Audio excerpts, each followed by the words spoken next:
కల్వకుంట్ల కుటుంబంలో కలహాలున్నాయని, కేసీఆర్కి కవితకి మధ్య మనస్పర్ధలు వచ్చాయని, కేటీఆర్కి కవితకి మధ్య పొసకడం లేదని రకరకాలుగా పెద్ద ఎత్తున ప్రచారం జరుగుతున్నటువంటి నేపథ్యంలో ఇప్పుడు కవిత ఆమె కుటుంబ సభ్యులతో కలిసి తన తండ్రిని కలవడానికి ఎర్రవల్లి ఫామ్ హౌస్కి వెళ్ళారు. ఎర్రవల్లి ఫామ్ హౌస్లో కేసీఆర్ని కవిత కలవబోతున్నటువంటి నేపథ్యంలో కలవడానికి గల ప్రధాన కారణం ఏంటనేది మనం పూర్తి స్థాయిలో విశ్లేషణ చేసుకుందాం. ప్రస్తుతం మనతో పాటున్నారు తెలుగుదేశం పార్టీ రాష్ట్ర అధికార ప్రతినిధి సూర్యదేవర్ లత గారు. లత గారితో మాట్లాడదాం. లత గారు నమస్తే అండి. నమస్తే. కల్వకుంట్ల కుటుంబంలో కలహాలు ఉన్నాయని, కేసీఆర్ గారికి కవిత గారికి పడడం లేదని, మనస్పర్ధలు వచ్చాయని, అలాగే కేటీఆర్కి ఇటు కవిత గారికి మధ్య పొసకడం లేదని, ఇలా రకరకాలుగా పెద్ద ఎత్తున ప్రచారం జరుగుతున్న నేపథ్యంలో ఈరోజు కవిత గారు వారి కుటుంబ సభ్యులతో కలిసి కేసీఆర్ గారిని కలవడానికి వెళ్ళారు ఎర్రవల్లి ఫామ్ హౌస్కి. ఏంటి అసలు ఆ భేటీకి కారణం ఏంటి? మీరు చెప్పినట్టు కల్వకుంట్ల కుటుంబంలో కలహాలు అనేది స్టార్ట్ అయిపోయింది. ఆల్రెడీ స్టార్ట్ అయిపోయినాయి ఇవి. ఓకే. సో స్టార్ట్ అయిపోయాయి. ఇది ఎండ్ అవుతుందా అని అంటే ఎవరికి వాళ్ళకి ఏంటంటే రాజకీయం మీద ఉన్న వ్యామోహం ఒకటి. ఇది ఎప్పటికీ అంతం అవ్వదు. అది ఇంకా పెరిగేదే కానీ తగ్గేది అనేది ఉండదు. ఎందుకంటే ఇక్కడ అధికారం అనేది. సో నెక్స్ట్ కేసీఆర్ గారి తర్వాత ఎవరు అధికారంలో ఉండాలి, సో ఆ ప్లేస్ని ఎవరు తీసుకోవాలి. సో నేను ఈక్వల్ రైట్స్ ఉన్నాయి కదా నాకు. కేటీఆర్ గారికి ఎంత రైట్స్ ఉన్నాయో కవితగా నాకు అంతే రైట్స్ ఉంటాయి. నేను ఆయన కూతురునే కదా. సో నాకు ఏంటి అనేది, వీళ్ళు ఏంటంటే నువ్వు జైలుకి వెళ్ళొచ్చావు కాబట్టి నువ్వు కొంచెం తగ్గు అని కేసీఆర్ గారు కానివ్వచ్చు, కేటీఆర్ వర్షన్ గారు అయినా అవ్వచ్చు మేబీ. సో అసలు కేసీఆర్ గారు కవిత గారిని దూరం పెట్టారని రకరకాల ప్రచారాలు జరిగినాయి కదా.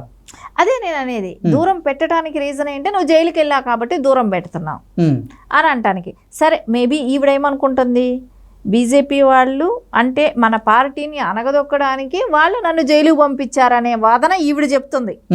నా మీద నేను నిర్దోషిని, నా మీద ఎలాంటి నేను క్లియర్ చిట్లో ఉన్నాను, నా మీద అలిగేషన్ వచ్చిందే కానీ నేను కాదు, నేను అలాంటివి చేయలేదు. సో బీజేపీ వాళ్ళు మన పార్టీని అనగదొక్కడం కోసం నన్ను అరెస్ట్ చేశారు అని అన్ని వాదన కవిత గారిది. సరే ఏది ఏమైనా ఆవిడ వాదన ఆవిడది అవ్వచ్చు, వాళ్ళ వాదన అవ్వచ్చు, ఏదైనా కూడా అక్కడ ఇద్దరికి సైలెంట్ వార్ ముందు నుంచి ఉంది. ముందు అరెస్ట్ కాక ముందు కూడా ఉంది.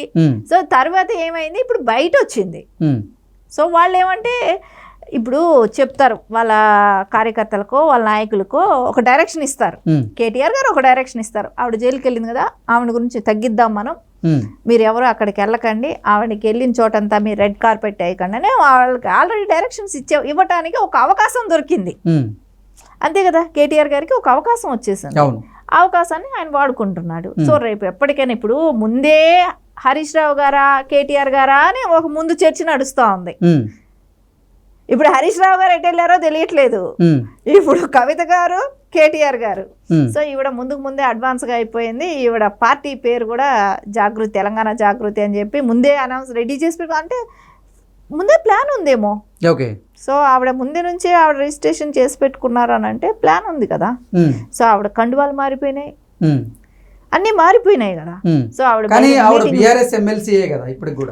ఇప్పుడు ఎంతమంది వాళ్ళకా నేర్పాలి బీఆర్ఎస్ వాళ్ళకి. తెలుగుదేశం నుంచి ఎంతమంది ఎమ్మెల్యేలు తీసుకొని వెళ్ళి మినిస్టర్లు చేసిన బాపత్తు ఉన్న పార్టీ అది, వాళ్ళకా నేర్పాలి. అదే తానులో బట్టేగా ఆవిడ, ఇప్పుడు అదే తాను బట్టేగా కేసీఆర్ గారి కూతురేగా. సో ఆవిడలో మార్పు ఎందుకు వస్తుంది?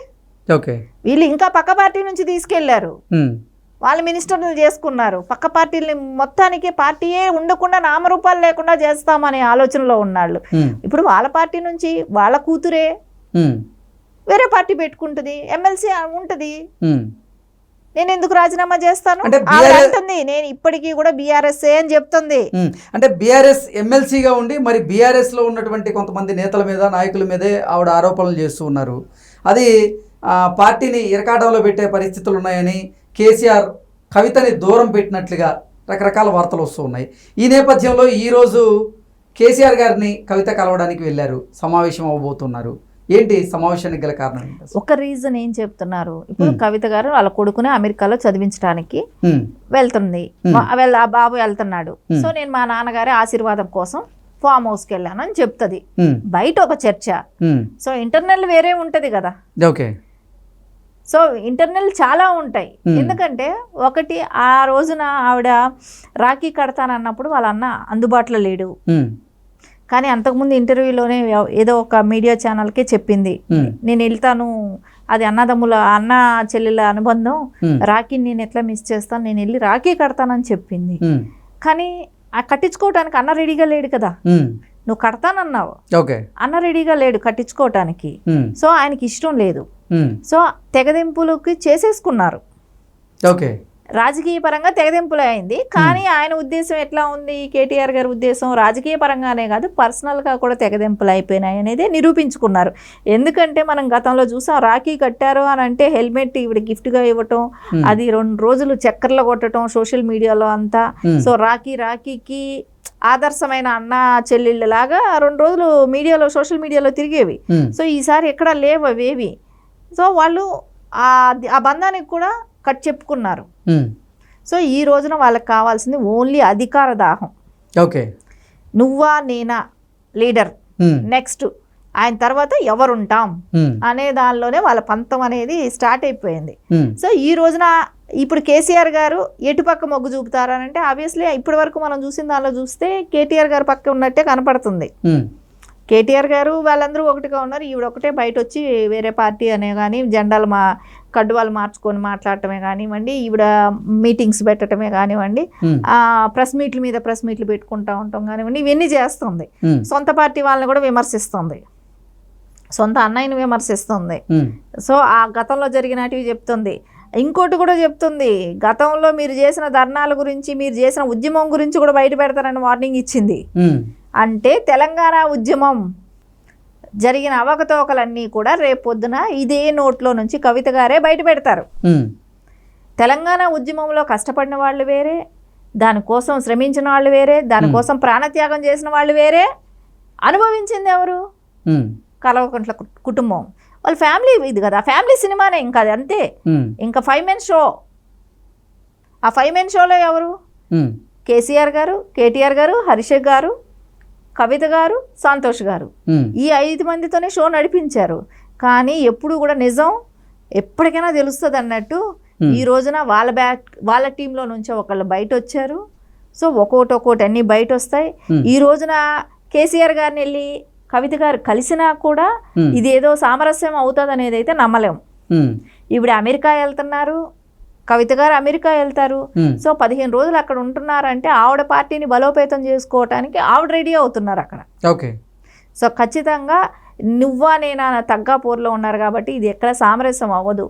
చేసిన పాపాలు ఎక్కడికి పోవు. చాలా మంది ఉసురు అనేది ఉంది తెలంగాణలో. ప్రాణత్యాగాలు చేసిన వాళ్ళు ఉన్నారు, వాళ్ళని ఎవ్వరూ కూడా గుర్తించలేదు. సో ఓన్లీ ఈ కుటుంబం ఒకటే బాగుపడింది కాబట్టి వీళ్ళకి మటుకు వీళ్ళ కుటుంబంలోనే కలహాలు వచ్చి అన్ని విషయాలు బయట వచ్చే రోజులు దగ్గరలోనే ఉన్నాయి. ఓకే అండి, థ్యాంక్ యూ.